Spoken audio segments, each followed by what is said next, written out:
Welcome to an in-depth exploration of one of modern medicine's most remarkable yet controversial innovations. Cochlear implants have restored hearing to hundreds of thousands worldwide, transforming lives in ways once thought impossible. But beyond the heartwarming videos of people hearing for the first time lies a complex landscape of technological challenges, cultural debates, and profound ethical questions.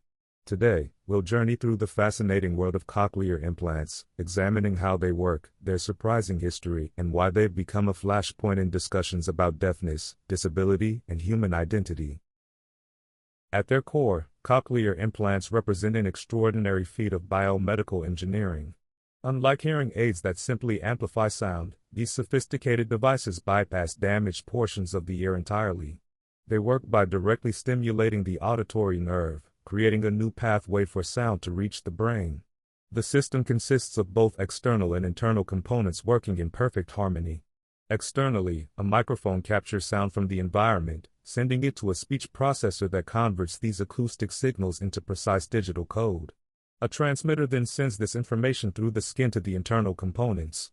Inside the body, a surgically implanted receiver converts these digital signals into electrical impulses.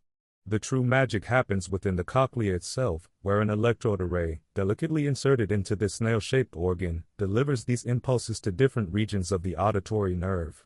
This mimics the natural organization of the cochlea, where different frequencies stimulate specific areas.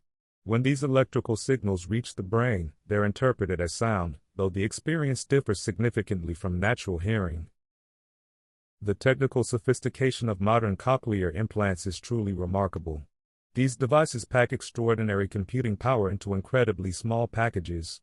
Today's implants contain advanced digital signal processing algorithms that continuously adapt to different listening environments, filtering out background noise in a crowded restaurant, enhancing speech recognition during conversation, and even connecting wirelessly to smartphones and other devices. The electrode arrays represent triumphs of miniaturization. Some models feature up to 22 separate electrodes packed into a space smaller than a grain of rice. While this pales in comparison to the thousands of hair cells in a naturally functioning cochlea, it's enough to provide meaningful sound perception. The surgical procedure itself has evolved dramatically over decades. What once required lengthy operations and extended hospital stays can now often be performed as outpatient surgery lasting just a few hours. Surgeons use powerful microscopes and specialized tools to thread the delicate electrode array through the round window of the cochlea without damaging the delicate structures within. This requires extraordinary precision. Even minor trauma during insertion can compromise outcomes and destroy any residual natural hearing the patient might still possess. The journey toward modern cochlear implants began in 1957 with a serendipitous discovery by French physicians André Journeau and Charles Iris.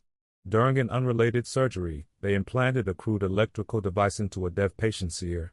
This single-channel implant allowed the patient to perceive environmental sounds and speech rhythms, though not understand words. This accidental breakthrough caught the attention of American physician William House, who would spend the next decade refining the technology.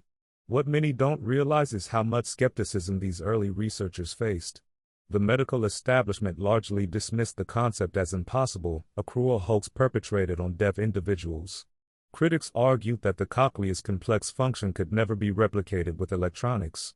This skepticism nearly derailed the entire field. Australian physician Graham Clark, motivated by his deaf father's struggles, persisted despite funding challenges and academic ridicule. His research methods were remarkably creative. He used blades of grass and seashells to understand how to thread an electrode through the spiral-shaped cochlea without damaging it. Clark's perseverance led to the first successful multi-channel implant in 1978, proving the skeptics wrong and establishing the foundation for all modern cochlear implant systems. The path from concept to clinical reality was fraught with setbacks and unexpected discoveries. Early researchers faced daunting technical hurdles and biological challenges. Biocompatibility proved especially difficult. The human body naturally rejects foreign materials, yet these devices needed to function reliably for decades within the delicate environment of the inner ear. Many prototype devices failed after months or years as body tissues rejected implant materials or electrodes degraded in the fluid-filled environment of the cochlea. The development of specialized materials proved crucial: medical-grade silicones, platinum alloys, and specialized ceramics that could withstand the hostile biological environment without causing inflammation or tissue damage. Funding these experimental technologies posed another significant challenge. Before commercial viability was proven, research relied heavily on government grants, university support, and philanthropic donations. The Australian government's decision to fund Clark's research program in the 1970s proved pivotal, creating momentum that attracted further investment. Subsequent partnerships between academic institutions and emerging biomedical companies recognized the potential market for these devices, accelerating development. Each breakthrough came through persistent problem-solving and cross-disciplinary collaboration between physicians, engineers, materials scientists, and eventually, the patients themselves. Perhaps the most fascinating aspect of cochlear implants is the profound cultural controversy they've generated. While the medical community celebrates them as a miraculous cure for deafness, many within deaf communities view them quite differently. For these communities, deafness isn't a disability requiring correction but a cultural identity with its own rich language, sign language, along with traditions, art forms, and shared experiences that bind the community together. The controversy reached its peak in the 1990s when cochlear implantation became increasingly common in children. Deaf activists protested against implanting young children who couldn't consent to the procedure, comparing it to cultural genocide.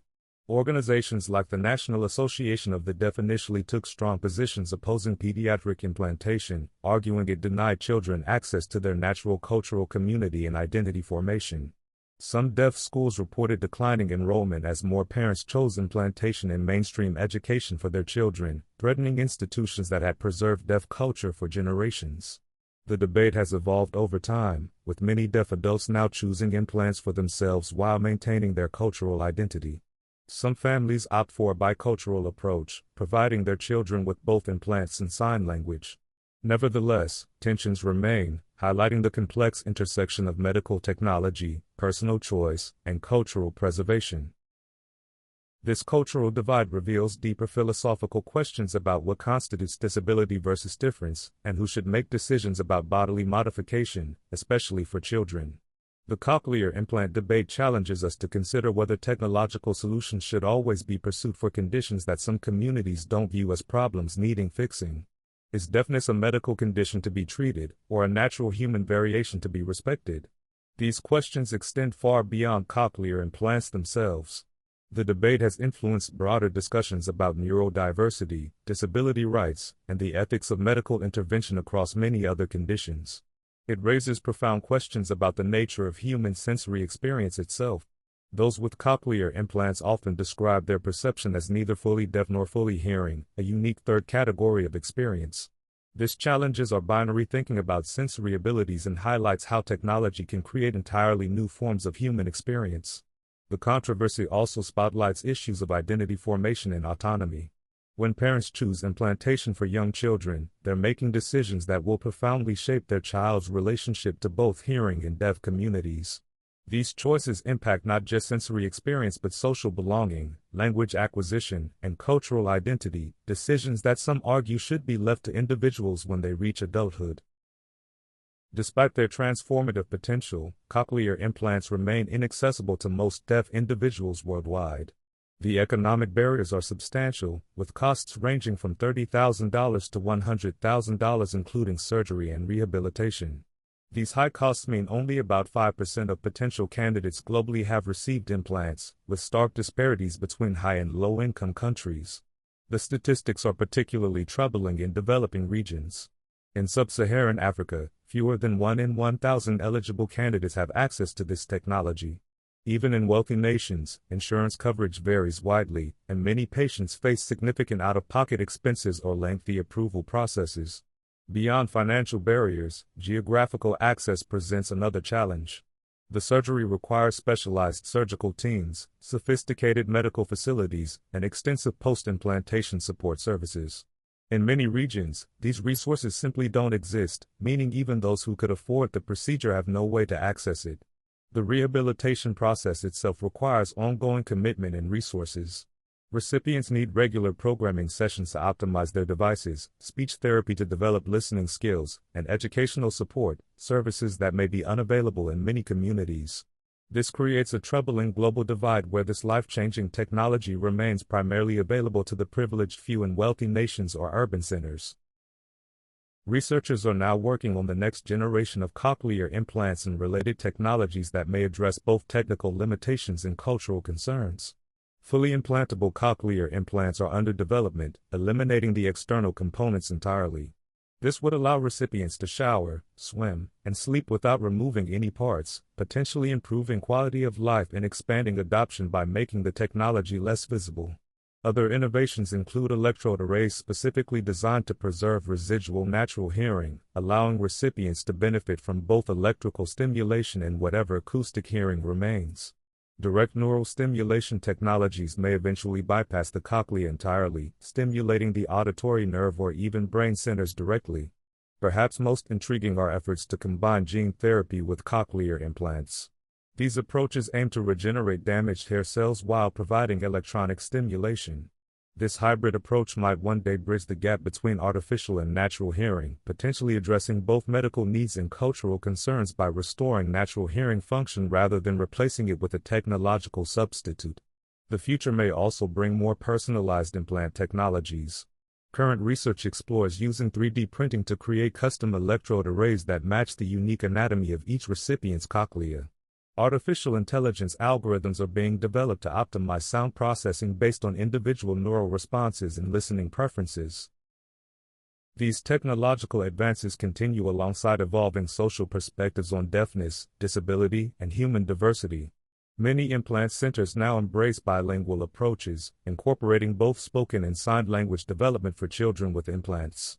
This represents a significant shift from earlier either/or thinking that often forced families to choose between technological and cultural approaches. Some deaf cultural organizations have also evolved from outright opposition to advocacy for informed choice and cultural preservation alongside technological options. This nuanced approach recognizes that identity and sensory experience are deeply personal, with no single solution appropriate for everyone. Educational approaches have similarly evolved. Schools increasingly offer blended programs where children with various hearing technologies and communication preferences learn together, exposing them to multiple languages and cultural perspectives. This creates space for children to develop their own identities and communication preferences as they mature. Perhaps most importantly, the voices of cochlear implant recipients themselves are increasingly centered in these discussions. Adult recipients often describe complex relationships with their devices and identities, neither fully aligned with hearing nor deaf communities, but occupying a unique third space. These lived experiences are informing more nuanced approaches to both technology development and cultural conversations, moving beyond simplistic debates about fixing versus accepting deafness toward a more personalized understanding of sensory diversity. Behind all the technology and controversy lie deeply personal human experiences. For many recipients, cochlear implants represent a transformative journey, though rarely the instantaneous miracle often portrayed in viral videos. The reality is a process of neural adaptation that takes months or years as the brain learns to interpret the new electrical signals. Recipients describe the experience in fascinating ways. Some compare first activation to hearing underwater or through a poor telephone connection. Many describe mechanical or robotic qualities to voices initially. Music, particularly complex pieces, often remains challenging to appreciate fully. Yet over time, the brain's remarkable plasticity allows many users to develop increasingly natural perception. For children who receive implants early in life during critical periods of neural development, outcomes can be especially strong. Many develop speech and language abilities comparable to their hearing peers, though with significant individual variation. Adults who lose hearing later in life often adapt more quickly to implants, as their brains already have established neural pathways for sound processing. The psychological impact varies tremendously between individuals. Some describe a profound sense of connection to the world and loved ones, while others report more complex emotions, including disappointment when results don't match expectations, or grief over aspects of sound that technology cannot fully restore.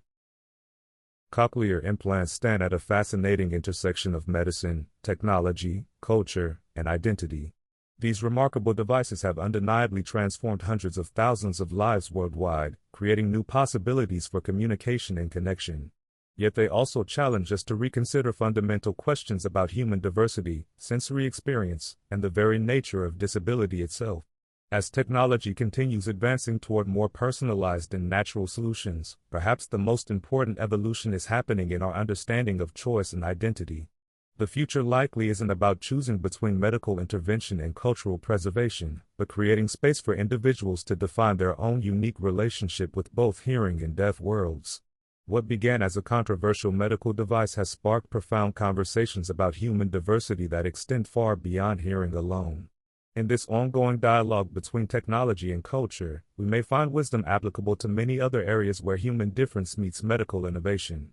The true miracle of cochlear implants might not be the technology itself, but how they've expanded our understanding of what it means to be human in all our sensory diversity. Thanks for watching. Please like, subscribe, and hit the bell icon for updates. Your feedback is appreciated.